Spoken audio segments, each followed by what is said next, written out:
Hey everybody, and welcome back to the channel. I offer you a familiar view, as I probably showed this in a couple of videos back. Well, nothing much has changed because I had to undergo some planned minor surgery which took me out for a couple of days. As a result, work started piling up and I wasn't able to do any more videos, but all is well.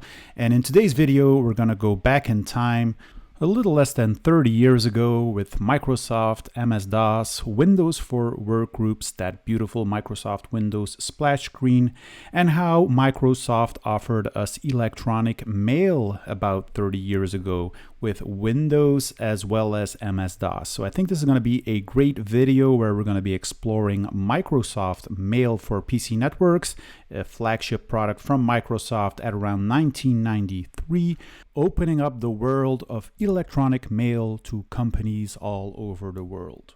Now, this video is sponsored by PCBWay, a full-feature custom PCB prototyping service.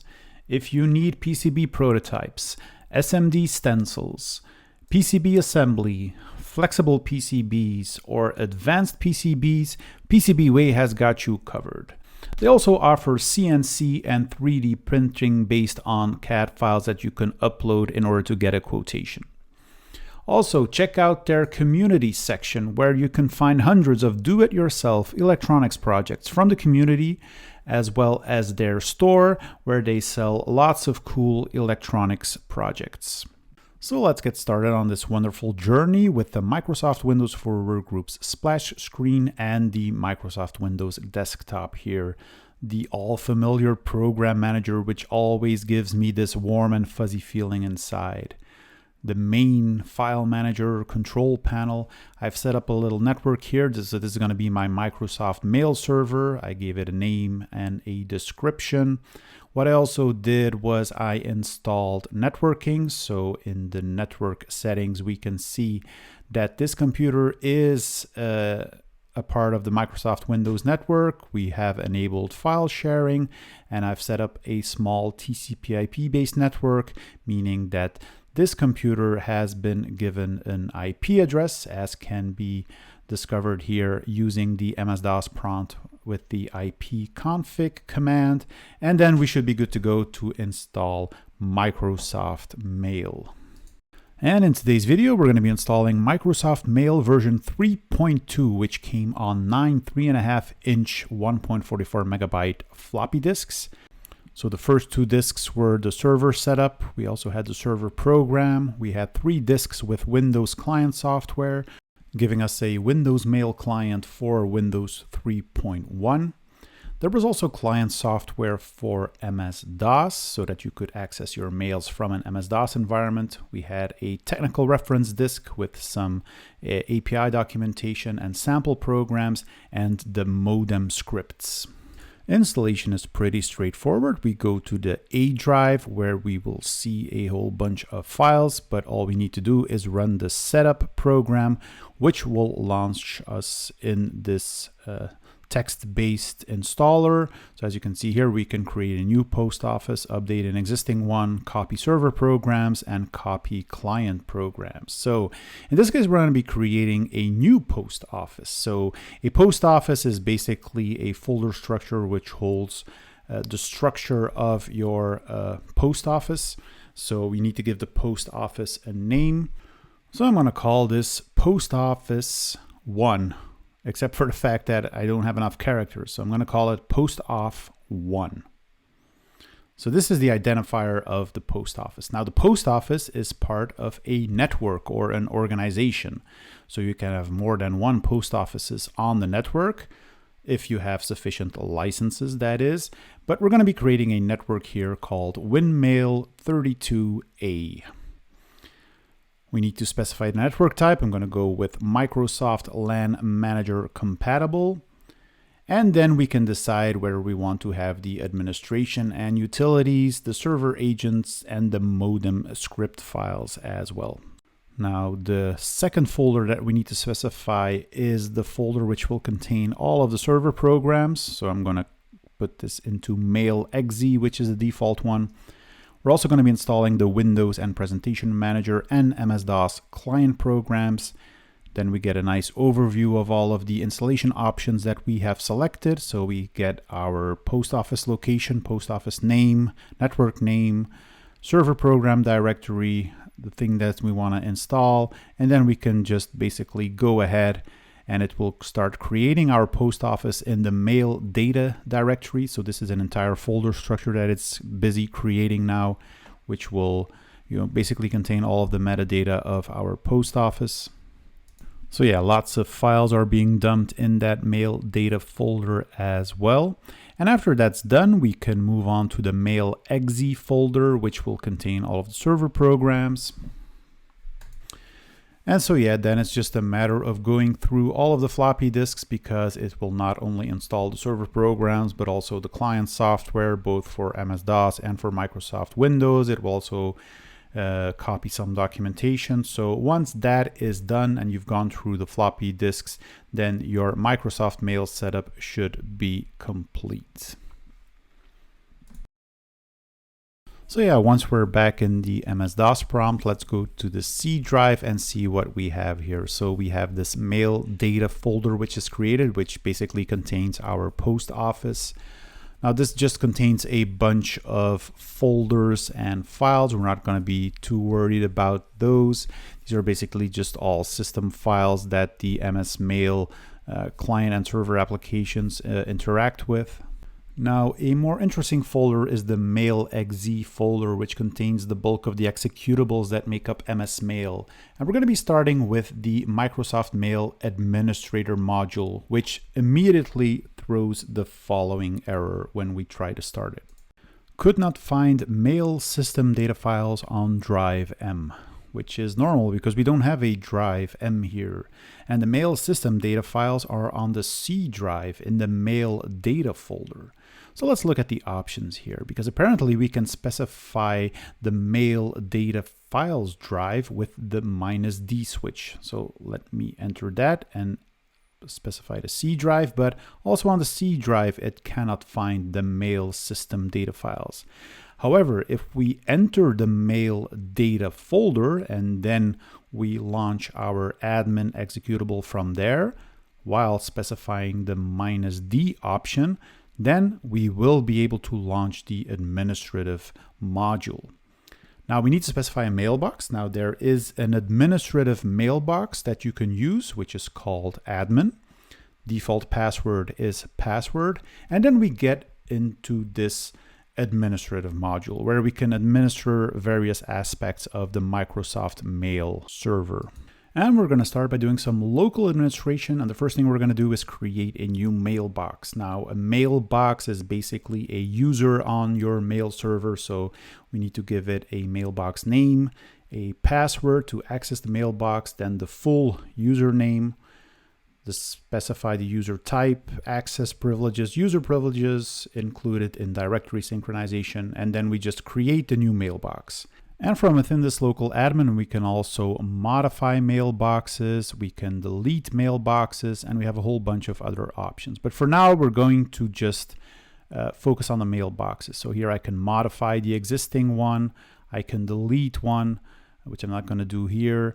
And we got some other elements here like configuring folders, groups, global options, printing, reporting, recovering mailboxes, doing file maintenance, a whole bunch of stuff. But for now, I'm just going to be creating my second mailbox, which is going to be user2. I'm going to give it a full name again, exact same thing, user type, privileges, and just go ahead and create the new mailbox. So for now, we have 2 mailbox users on our mail servers plus the admin user. So that should give us a good start to start sending some emails now. Now, from within this administrative module, there's also an external admin section which does external post office configuration. Now, this is when you have multiple networks of multiple post offices that all need to work together and synchronize their data. I'm not going to be doing that now. I am going to do a follow-up video on that because I also find this very interesting, not only to hook up this thing to other MS Mail networks, but also hook this up to, for example, a Microsoft Exchange server, which is pretty cool. But yeah, for now, I'm just going to leave that administrative module for what it is, and I'm going to be launching another executable from that mail.exe folder, which is the mail executable. And again, we get the same error, could not find mail system database, so we need to provide the -dc folder. And now we can log on to our mailbox with the credentials that we used just earlier. And here we see user 1 logged into Microsoft Mail, reading his very first electronic mail. Dear user, we welcome you to our electronic mail system. We hope you enjoyed using the mail program. We are sure you will find the many features easy and intuitive to use. So yeah, let's head back to our inbox and compose a new message from user 1 to user 2. Now, we have the post office address list, which contains all of our mailbox users. So I'm going to be sending this one to the second mail user. Just going to give it a subject here from first to second. Give it some text. Hey, second user, here's a message from user number 1. We hit the transmit menu. Okay to transmit, yes, and the mail should be off. Now, we can quit the mail application now and relaunch it, but now we're going to be logging in with user 2. And we should see the mail that user 1 has sent us. And indeed, from first mail user to second mail user. So let's give this one a reply. Fancy seeing you here. This is going to be great. So yeah, pretty primitive, but we have basic email communication set up. We have an address book, we can find people, we can send them emails, we can reply to emails, all from the comfort of our MS-DOS box using the MS-DOS mail client. So let's just quickly verify with our user 1 login that we've got the mail from user 2, and indeed we have. From first to second, this is the reply that user 2 has sent us, which is now sitting in our inbox. So yeah, pretty cool. Now, up until now, we've pretty much remained on our server and we've used the admin module and the mail client on the server itself to, create some mailboxes and send some mails to one another. But obviously we want to use this in a more networked fashion. And that means that we need to share our mail data folder on the network, and that will allow client applications, both MS-DOS and Windows-based client applications, to hook up to this mail data structure, as I will show you now. Because what I have here is a different Windows 3.11 installation. This is the client 1, which I will now hook up to that post office. Now, Windows 3.11 for workgroups came with a default mail application. If you go into the network group, you will see that there is a mail application there. Now, this is the standard mail for workgroups, but it does allow you to connect to an existing post office, and that post office can be the one on our mail server. So here you can see the mail data folder that we have shared on that server. We can just hook up to that folder. We log in using our credentials, and then we get our mailbox into the Microsoft Mail application directly. It does take a while to load up all of the messages in our inbox, but we do have access to the post office directory here. So we get an address book basically. So our first and second mail user is visible here. So we can opt to send a mail to the second mail user here. So here we're going to be sending a mail from Windows to DOS because our second mail user will read this mail from his MS-DOS client. So let's check that out. And because we are hooked up to this post office, if I click on the second mail user here, I can see the various aspects of this user. I can see the mailbox name, user 2, the post office, which is post off 1, and the network it belongs to, which is the WinMail32A network. And the mail is sent. Now, it does take a while before it starts downloading email messages as well, but as you can see here, the mails that we previously saw in the MS-DOS mail client are also visible now in this Windows Mail application. Yeah, and just to show you that the second mail user here has received his email from the Windows user, let's load up the mail client on MS-DOS, log in as user 2. This will load up his inbox. And as you can see here, the mail from Windows to DOS has arrived here. So this is the mail from the first mail user, which was on Windows, which has sent the mail to the second mail user. So yeah, it's pretty cool to see how these, both MS-DOS clients and Windows client work well together. We can send and receive emails from both platforms. Everything is running pretty well.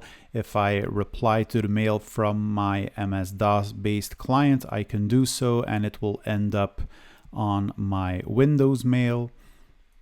So let's just send a quick reply message here and it should pop up in our Windows client, and there it is. Now, obviously, the Windows-based user interface is a lot more user-friendly than the text-based MS-DOS client. It's a lot easier to work with attachments. We can, copy paste files into emails, drawings, sound, video. So yeah, it's a really step up from the text-based MS-DOS client. So here I'm going to send a mail to the MS-DOS client with an attachment with my autoexec.bat. This should pop up in the MS-DOS client right now. So there it is. I can open up the email. I can see that it has an attachment. So if I go to the attachments menu, I can view the attachment because this is a text file. And here we have the autoexec.bat that the other user has sent. So yeah, pretty cool stuff. Okay, so far we've been using the mail application that came bundled with Windows for Workgroups. Now, there is also a mail client that comes with Microsoft Mail. And in order to install that, we need to map the mail.exe folder, and there is a setup executable there that we can now run on our client, which will install Microsoft Mail. And this is a slightly different version, also different from the built-in mail application. It basically looks exactly the same, but it includes some additional stuff. We have the option now to install it on a different folder. And this version also came with some mail demos, with some drivers, with a spell checker, something that the default Windows mail client didn't have. So just to clarify, in the network group, we have the mail application that we have used. So this is the Microsoft Mail that came with Microsoft Windows for Workgroups. We can see that we are signed in with user 1 on the post of 1 post office. And here we have the Microsoft Mail client application that came with Microsoft Mail. Different about screen. So this is the Microsoft Mail version 3.2. Other than that is the exact same application. So we can receive mails, we have the address book, everything is basically the same. However, as we start composing our message here, we can opt to do a spelling check here, which is something that the default mail application didn't have. So it's not the best spelling checker out there. I believe it's only about 200 kilobytes in total size, so the dictionary is a little bit limited. And yeah, as you can see here, it did have some issues with certain words in my misspelled emails. Some words it was able to make proper suggestions, but for other ones it wasn't. Now, another feature that this Microsoft Mail application had that the built-in mail application didn't have were the Microsoft Mail demos, which were kind of these interactive tutorials on how to send mails, how to use the address book, how to do addressing, how to write text. So yeah, pretty basic stuff when you look at it now, but I can imagine that this was all pretty new in 1993, where you had very limited access to electronic mail. So yeah, this was pretty cool. Just screams early 90s PowerPoint presentation style. And yeah, one final thing I wanted to show you, if you want to use the MS-DOS tools from other clients, the easiest thing to do is just to, do a drive mapping to the mail data file. I would use the M drive for that. and then also create a drive mapping for the client applications, which is basically the mail.exe folder. So I'm going to map that to drive D.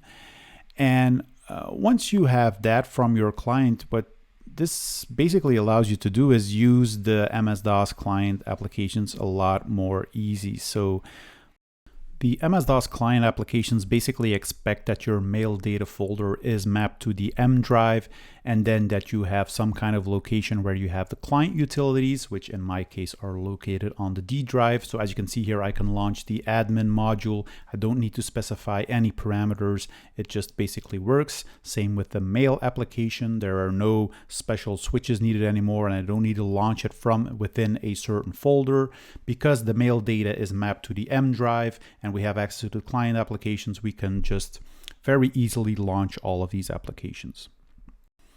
And of course, virtualization makes everything a lot more easy to experiment with. I mean, it's very easy to set up additional, virtual machines with MS-DOS or Windows and do the necessary network configuration, copy files, and to just try out certain things. Because if you want to do this on actual hardware, you're going to be losing a lot of time just setting everything up, working with bad floppy disks and experiencing slow networks. So from an experimental point of view, it's a lot better to do this first in virtualization. So part of this video was also to show you that it is possible to set up a Microsoft Mail network using VirtualBox from the comfort of your single computer.